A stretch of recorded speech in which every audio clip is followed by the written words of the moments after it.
¿Quién piensa abstractamente? Pensar abstractamente. Sálvese quien pueda. Ya escucho exclamar a uno de los traidores comprados por el enemigo, pregonando que este ensayo será un discurso de metafísica.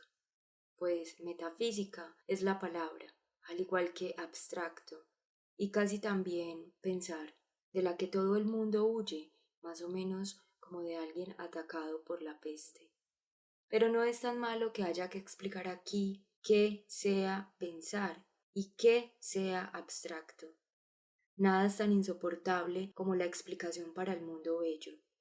Para mí ya es suficientemente repulsivo cuando alguien comienza a explicar, pues en el peor de los casos entiendo ya todo por mí mismo. Sin embargo, aquí la explicación del pensamiento y de lo abstracto se ha mostrado como completamente superflua, pues es precisamente porque el mundo bello sabe qué es lo abstracto, que huye de ello. Porque así como no se desea lo que no se conoce, tampoco se lo puede odiar.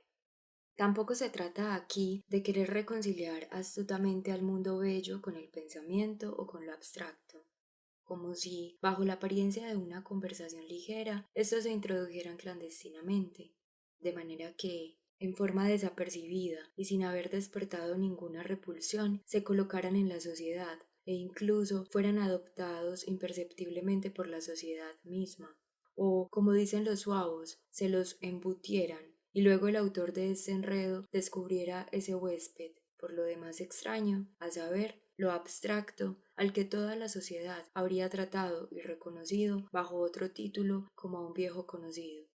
Tales escenas de conocimiento mediante las cuales debe ser instruido el mundo en contra de su voluntad tienen el defecto inexcusable de que a la vez humillan, y quien las maquina habrá querido con ello hacerse una pequeña fama.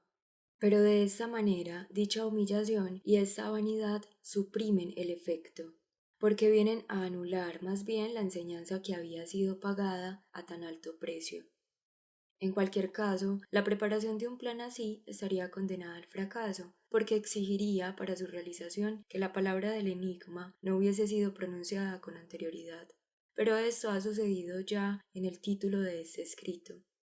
Si se tratara aquí de utilizar este ardid, no se les habría permitido a las palabras entrar en escena desde el principio, sino que, como el ministro en la comedia, se habría requerido de ellas que rondaran ocultas bajo su abrigo durante toda la obra, y que sólo hasta la última escena lo desabotonaran, dejando entonces destellar la estrella de la sabiduría.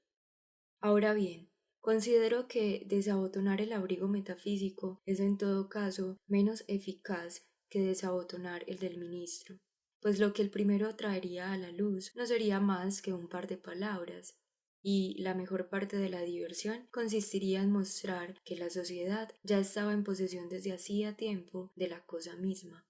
Así que lo que ella ganaría al final no sería más que el nombre, mientras que la estrella del ministro significa algo más real, un saco con dinero.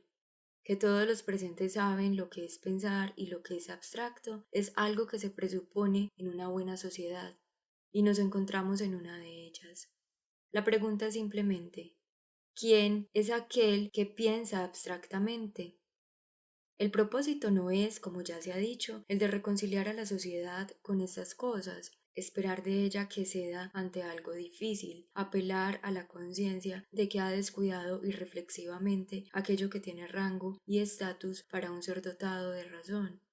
El propósito es más bien reconciliar al mundo bello consigo mismo en este respecto, ya que, por lo demás, aunque no tiene mala conciencia por ese descuido, sin embargo, tiene en su interior un cierto respeto por el pensamiento abstracto como por algo elevado, y aparta la mirada de él, no porque le parezca muy bajo, sino porque lo ve como muy alto, no porque le parezca muy común, sino más bien porque lo ve como demasiado distinguido, o por decirlo de otra manera, porque se le aparece como una especie, como algo especial, como algo que no otorga distinción en la sociedad en general como lo hace un nuevo ropaje, sino más bien excluye de la sociedad y nos vuelve ridículos, como sucede con un atuendo pobre, o incluso con uno rico si se está decorado con piedras preciosas pasadas de moda, o con adornos muy ricos, pero que ya hace tiempo se han vuelto chinos. ¿Quién piensa abstractamente? El hombre inculto, no el educado. Por ello, la buena sociedad no piensa abstractamente, porque es demasiado fácil, demasiado vulgar. No vulgar según un estatus externo o por una nobleza vacía que se pone por encima de lo que no es capaz, sino debido a la inferioridad intrínseca del asunto. El prejuicio y el respeto por el pensar abstracto es tan grande que narices delicadas empezarán a olfatear aquí algo de sátira o ironía. Y, como son lectoras del Morgenblatt, sabrán que han ofrecido premio por una sátira, y que yo, por tanto, creería más bien merecerlo y entrar por ello en el concurso, antes que dedicarme aquí, sin más, a mis asuntos. Solo necesito aducir algunos ejemplos para mi tesis, ante los que todo el mundo convendrá que la confirman. Un asesino es conducido al patíbulo. Para el común de la gente, él no es más que un asesino. Algunas damas quizás hagan notar que es un hombre fuerte, bello e interesante. El pueblo, sin embargo, considerará terrible esta observación. ¿Qué belleza puede tener un asesino? ¿Cómo se puede pensar tan perversamente y llamar bello a un asesino? No sois sin duda mucho mejores. Esta es la corrupción moral que prevalece en las clases altas, añadirá quizás el sacerdote, quien conoce el fondo de las cosas y los corazones. Un conocedor de los hombres busca el camino que tomó la formación del criminal. Encuentra en su historia una mala educación, malas relaciones familiares entre el padre y la madre, alguna excesiva severidad ante una pequeña falta de ese hombre que lo enconó contra el orden social, una primera reacción en contra que lo condujo a marginarse y a no poder mantenerse más que por medio del delito. Podrá haber sin duda personas que cuando escuchen tales cosas digan, «Este quiere exculpar al asesino». Recuerdo muy bien haber escuchado en mi juventud a un alcalde quejarse de que los escritores estaban yendo demasiado lejos, buscando acabar por completo con el cristianismo y la honradez. Alguien había escrito una defensa del suicidio. Terrible, realmente terrible. Cuando se investigó un poco más, resultó que se trataba de los sufrimientos del joven Bertha.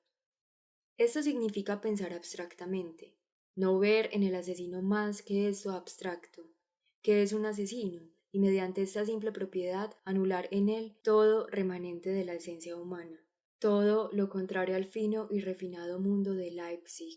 Allí cubrieron con coronas de flores la rueda y al criminal a ella atado. Esto, sin embargo, es de nuevo la abstracción contrapuesta. Los cristianos pueden querer fomentar el rosacrucismo, o mejor, el cruzrosismo, coronar la cruz con rosas. La cruz es la horca y la rueda ya hace tiempo santificadas. Ha perdido su significado unilateral de ser simplemente un instrumento del deshonroso castigo, para convertirse, por el contrario, en la representación del más elevado y el más profundo rechazo, unidos al éxtasis más jubiloso y al honor más divino.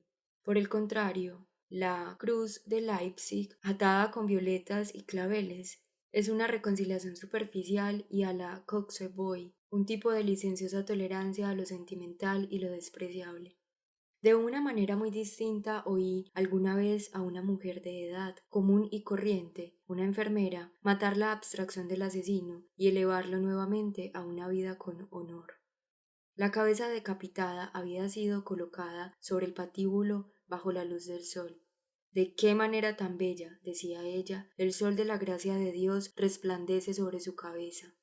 «No eres digno de que el sol brille sobre tu cabeza», se le dice al pícaro con quien se está enojado. Aquella mujer vio que los rayos del sol iluminaban la cabeza del asesino y que por lo tanto todavía era digno de ello. Lo elevó del castigo del patíbulo hacia la gracia soleada de Dios, y no llevó a cabo la reconciliación mediante violetas y una vanidad sentimental, sino que lo vio bajo la luz del sol, acogido por la gracia. «Anciana, sus huevos están podridos», dice la compradora a la vendedora del mercado. «¿Qué?», replica ésta, «mis huevos podridos». «Es usted la que está podrida». ¿Se atreve usted a decirme eso de mis huevos? ¿Usted? ¿No murió su padre acaso en la calle comido por los piojos? ¿No huyó su madre con los franceses y no murió su abuela en un asilo?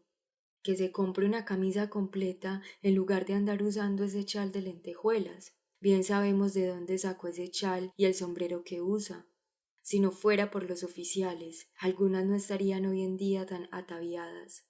Y si las estimadas señoras se ocuparan mejor de sus asuntos domésticos, verían a muchos sentados en la cárcel, que arregle los huecos en sus medias. En resumen, no le deja ni un hilo completo. Ella piensa abstractamente y la subsume por el sombrero, el chal, la camisa, etc., así como por los dedos y otras partes, también por el padre y toda la parentela, únicamente por el crimen de haber encontrado los huevos podridos. Todo en ella se ha teñido por completo con esos huevos podridos, mientras que aquellos oficiales de los que hablaba la vendedora, por el contrario, si es que ocurrió algo, lo cual es dudoso, habrían visto cosas muy diferentes en ella. Para pasar de la criada al sirviente, ningún sirviente está peor que aquel que trabaja para un hombre de baja posición o pocos ingresos. Y por eso estará mejor cuanto más honorable sea su señor. El hombre común, una vez más, piensa más abstractamente. Él se da aires de gran señor frente al sirviente y se relaciona con él solo en cuanto sirviente. A este único predicado se aferra él firmemente. El sirviente se encuentra mejor entre los franceses. El hombre distinguido se comporta con familiaridad con su sirviente, mientras que el francés llega hasta ser su amigo. Cuando están solos, el sirviente toma la palabra, como en Jacques y su maestro, de Diderot.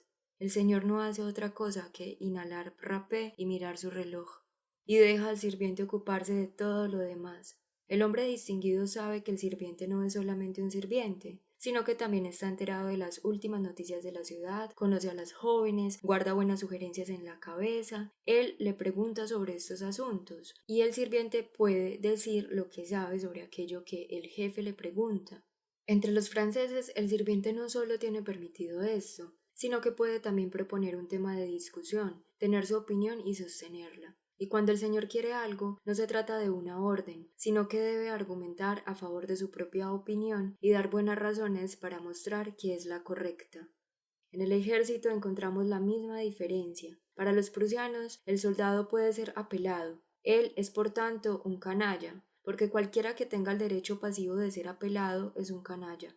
Así, el soldado común es para el oficial este abstractum de un sujeto apaleable, con el cual debe tratar un señor que tiene uniforme y port de épée, lo que significa ser entregado al diablo.